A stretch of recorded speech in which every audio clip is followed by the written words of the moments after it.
Shalom. No quarto mandamento, nós vemos um foco especial do Senhor e a alusão de que nós precisamos dar um tempo para o Senhor, ou seja, aprendemos a ter tempo de exclusividade com Deus. Nós podemos ter relacionamento com a família todos os dias, mas envolvidos em tarefas. Mas é muito importante que em família nós tenhamos tempo de exclusividade, o marido com a esposa, os pais com os filhos, enfim. Deus nos deu o quarto mandamento como um indicativo de que precisamos separar tempo para adoração, tempo para buscar, tempo para desenvolver a comunhão com Ele. E isso tem um foco muito especial lá em Gênesis, na descrição da criação. Gênesis primeiro vai descrevendo dia a dia o que Deus criou, e então quando entra no capítulo 2 de Gênesis, nós encontramos a declaração sobre o último dia. Veja comigo em Gênesis capítulo 2, o verso de número 3. E abençoou Deus o dia sétimo e o santificou, porque nele descansou de toda a obra que como Criador fizera. Então veja, Deus abençoou o dia sétimo. Até aí é muito tranquilo, e nós poderíamos dizer: foi um dia especial, Deus encerrou a criação e declarou sua bênção sobre a criação. Muitas pessoas que não compreendem a dimensão do Shabat acabam atribuindo apenas a algo dos dias sétimo apenas, e não a algo especial de Deus num chamado à adoração. Então, quando nós olhamos para esse texto aqui, vemos que Deus não apenas abençoou o dia sétimo, mas Ele o santificou. A palavra santo quer dizer separado, e separado para, não simplesmente separado de, mas separado para, ou seja, Deus pediu um dia que fosse separado para Ele, um dia em que não se faça mais nada, mas se dê a Ele a atenção total.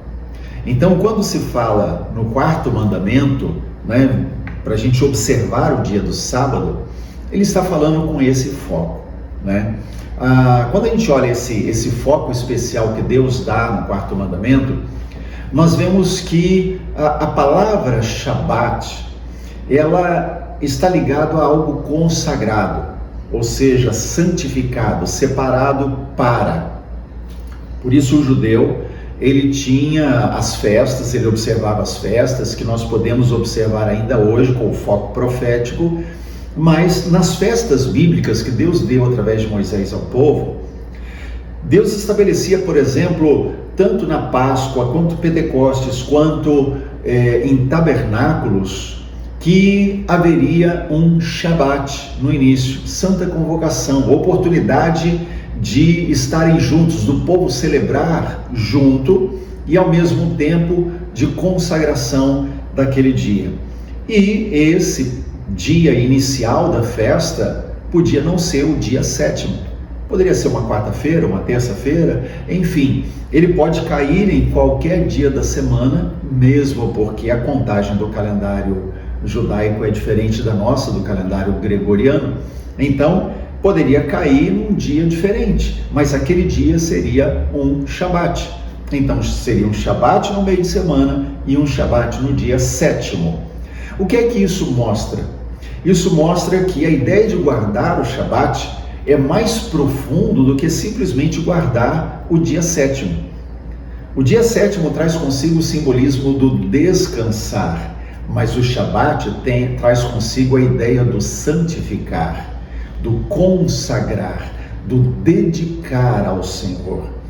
Então, nessas festas, por exemplo, os judeus eles tinham as santas convocações, e toda vez que eles tinham santa convocação era um Shabat. Por exemplo, quando eles celebravam o Yom Kippur, o dia do sacrifício, se lembrarmos, uma vez por ano, o sumo sacerdote entrava no Santo dos Santos, no tabernáculo e depois no templo, né? Eles tinham o pátio, eles tinham o lugar santo e, por último, o Santo dos Santos. Somente o sumo sacerdote entrava lá uma vez por ano para oferecer o sangue do sacrifício ao Senhor para o perdão dos pecados do próprio sacerdote e do povo.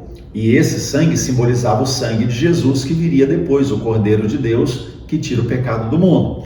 Então, quando o sumo sacerdote ia, era um dia específico, era uma santa convocação. Deus estabeleceu o dia certo para fazer isso. Então, quando chegava aquele dia, era santa convocação, era um Shabat. Então eles dedicavam ao jejum, não faziam nada, buscavam ao Senhor, porque era um dia especial. Mas o Yom Kippur poderia cair numa terça-feira, quarta-feira, quinta-feira, sexta-feira, segunda-feira, não importava. No dia que caísse, seria Shabat. Então, para Deus, Shabat é algo muito especial, porque é o dia santificado, é o dia separado, é o dia em que nos separamos com exclusividade para o Senhor.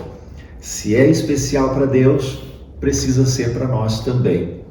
Principalmente porque o foco é: qual o tempo que você tem dado para Deus? Qual o nível de exclusividade você tem dado para o Senhor? Talvez esteja envolvido com tanta coisa, que as suas orações são no meio do caminho, enquanto está fazendo alguma coisa, vai falando, mas Deus quer algo mais profundo. Deus quer santificação, que você se separe e separe um tempo para Ele.